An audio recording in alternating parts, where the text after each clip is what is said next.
ایک صاحب نے مجھ سے بیان کیا، اے کے آقا نے خط دے دیا، رکا دے دی، اس پہ لکھا جی ایک خواب سنانا ہے آپ کو۔ میں کہ بابا لکھ کے دینا، میرے پاس خواب سننے کا وقت نہیں ہوتا۔ چلتے چلتے نا پتہ نہیں مجھے کیا کیفیت ہے، میں نے اس کو سنا ہے خواب، لیکن مختصر سنا ہے۔ اس نے کہ جی پچھلے دفعہ آپ نے جو سیدہ نفیسہ کا عمل کرایا تھا، وہ عمل میری بیوی کو آپ خواب میں آئی اور فرمانے لگے جو پچھلے دفعہ کا عمل ہوا تھا اور لوگوں نے جو خرچ کیا تھا وہ سب مجھ تک پہنچا، اور میرا دن رات اب ان کی دعاؤں میں لگ گیا ہے، اور ان کی حاجتیں جتنی بھی ہیں میں اس وقت تک نہیں ہٹوں گی جب تک منوا نہیں لوں گے۔ امام جعفر صادق کی بہو حضرت امام حسن کی پڑپوتی، مصر میں قاہرہ میں ان کے مزار پہ میں گیا اور مجھے بھی علم نہیں تھا۔ ایک مخلص ہیں اہل حدیث، انہوں نے مجھے کہا کہ وہاں ایک ہستی ہیں اور اہل حدیثوں کے ایک بہت بڑے عالم ہیں نواب صدیق حسن خان بھوپالی رحمۃ اللہ علیہ۔ انہوں نے اپنی کتاب خیرت الخیرہ، غالباً یہی نام ہے،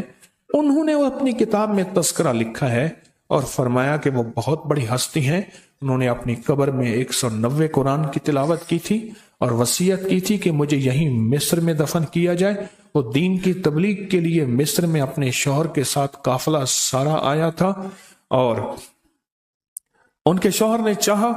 کہ میں مدینہ منورہ، کیونکہ ہمارا سارا خاندان بقیع جنت البقیع میں ہے، رات کو میرے آقا خواب میں تشریف لائے، فرمایا نہیں نفیسہ کو یہیں دفن کرو اور ان کی وجہ سے مصر والوں پہ رحمت نازل ہوں گے، مصر والوں پہ۔ اور پھر فرمایا کہ ان کو خواب میں کہ اگر کوئی بندہ ایک آنا ایک پیسہ بھی اگر اور حسب توفیق جتنا بھی ان کے لیے ان کی طرف سے کسی غریب مسکین مستحق ضرورت مند کی ضرورت پوری کر دے اور اس کا ہدیہ حضرت سیدہ نفیسہ کی بارگاہ میں پیش کرے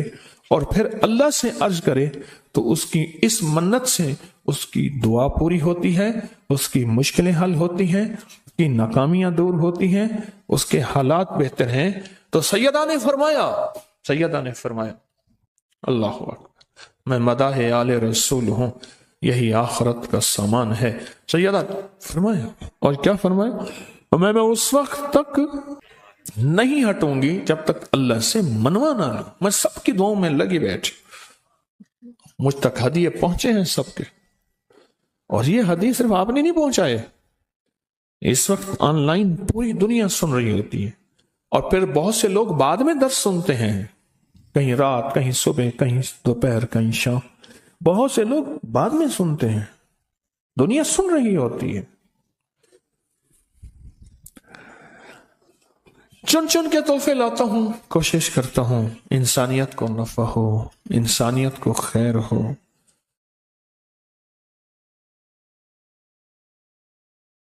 اب ہم سیدہ نفیسہ کا عمل کریں نا، تو پہلے 11 بار کلمہ، پھر 11 بار درود پاک، اور درود کون سا؟ اللہم صلی علی محمد و آل محمد، اللہم صلی علی محمد و آل محمد۔ اور کسی کو اس درود پہ شک ہے تو آپ التحیات میں درود ابراہیمی، ہر نماز کی التحیات میں یہ درود پڑھتے ہیں، ہر نماز کی التحیات میں یہ درود پڑھتے ہیں۔ تو ایک دفعہ سورۃ فاتحہ اور 3 دفعہ قل ھو اللہ ان کی بارگاہ میں ہم ہدیہ کرتے ہیں، اور پیسوں کی نیت آپ نے کر لی، پڑھیں پہلے 11 بار درود پاک، نہیں 11 بار کلمہ، پہلے پڑھیں لا الہ الا اللہ محمد الرسول اللہ۔